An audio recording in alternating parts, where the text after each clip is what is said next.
Menurut Pasal 1 Angka 1 Undang-Undang Nomor 37 Tahun 2004 tentang Kepailitan dan Penundaan Kewajiban Pembayaran Utang, atau UU KPKPU, kepailitan adalah sita umum atas semua kekayaan debitur pailit yang pengurusan dan pemberesannya dilakukan oleh kurator di bawah pengawasan hakim pengawas. Atas dasar ini, maka inti dari kepailitan adalah sita umum atas kekayaan debitur pailit yang proses penyelesaian sengketa bisnis melalui pengadilan niaga. Bila dicermati lebih jauh, tak salah mengatakan bahwa kepailitan menjadi salah satu ancaman terbesar yang akan dihadapi oleh suatu perusahaan. Kondisi perusahaan yang dinyatakan pailit oleh pengadilan niaga dapat berdampak besar terhadap operasional suatu perusahaan. Di mana suatu perusahaan yang sudah dinyatakan pailit, seluruh aset miliknya akan disita dan kurator yang ditunjuk oleh pengadilan memiliki kewenangan untuk mengelola harta kekayaan milik debitur pailit. Dengan kata lain, perusahaan tidak memiliki kontrol atas sebagian atau seluruh asetnya, termasuk inventaris, simpanan uang di bank, dan properti.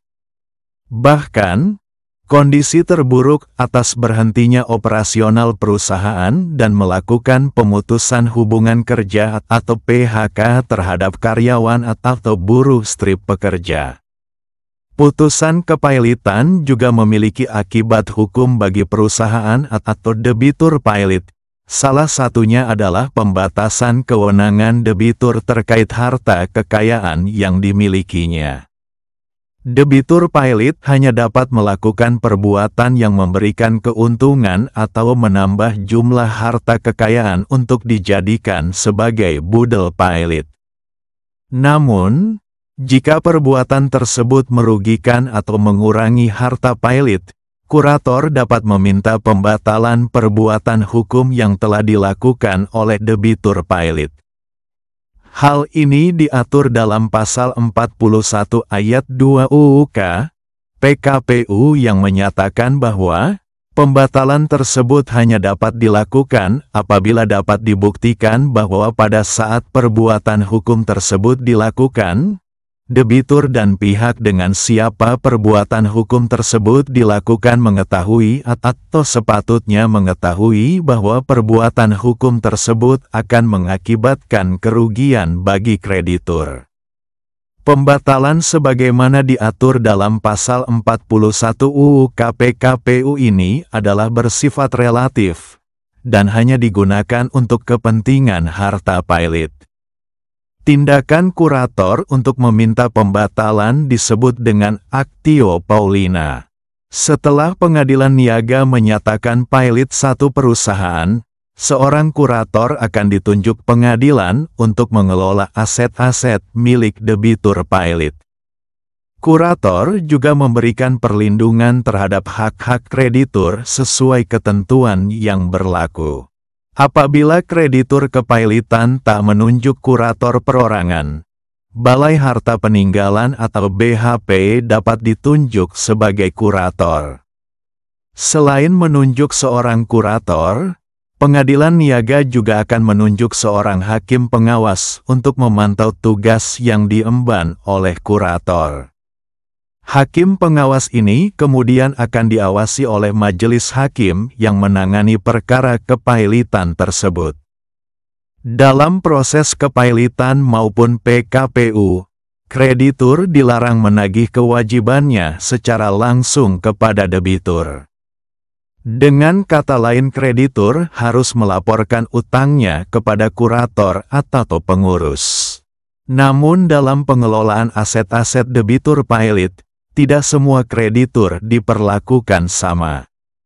UU KPKPU memberikan hak istimewa kepada kreditur yang memiliki jaminan seperti hak tanggungan atau hak gadai. Kreditur dengan hak khusus, seperti buruh atau pekerja dengan gaji yang belum dibayar dan pemerintah dengan tagihan pajak, juga memiliki prioritas. Kreditor tanpa hak khusus, atau kreditor konkuren, akan menerima perlakuan yang sama di antara mereka. Pihak debitur juga dapat mengajukan rencana perdamaian terkait penyesuaian jumlah piutang dengan jumlah utang yang diajukan debitur. Upaya ini dilakukan agar debitur dapat terhindar dari upaya likuidasi. Namun prosesnya harus terlebih dulu mendapat persetujuan para kreditur konkuren melalui pemungutan suara dalam rapat kreditor, dan untuk beberapa kriteria juga harus disetujui oleh pengadilan. Jika disetujui, rencana perdamaian akan mengikat seluruh kreditur konkuren. Jika ditolak, debitur akan dilikuidasi. Secara praktik umum, kreditur dengan hak-hak khusus tidak terpengaruh oleh rencana perdamaian, kecuali jika mereka secara sukarela setuju untuk mengabaikan atau memodifikasi hak-hak mereka. Namun, jika debitur tidak dapat memenuhi kewajiban yang telah ditentukan dalam rencana perdamaian, maka debitur akan dilikuidasi atau seluruh aset harta debitur dijual secara umum, misalnya melalui lelang atau tender oleh Balai Lelang Negara. Hasil dari penjualan aset-aset yang tidak dijamin diberikan kepada para kreditur berdasarkan jenis piutang masing-masing. Kreditur dengan hak istimewa dibayar terlebih dahulu sebelum kreditor konkuren. Kreditor dengan hak tanggungan atau gadai dapat meminta hasil penjualan aset tersebut untuk dibayarkan kepada mereka sebelum kreditur-kreditur lainnya. Demikian. Semoga bermanfaat. Salam dari Hasudungan Silaen, advokat pengacara yang berkantor dan berpraktek di Kota Medan, Provinsi Sumatera Utara. Horas, dan sampai jumpa.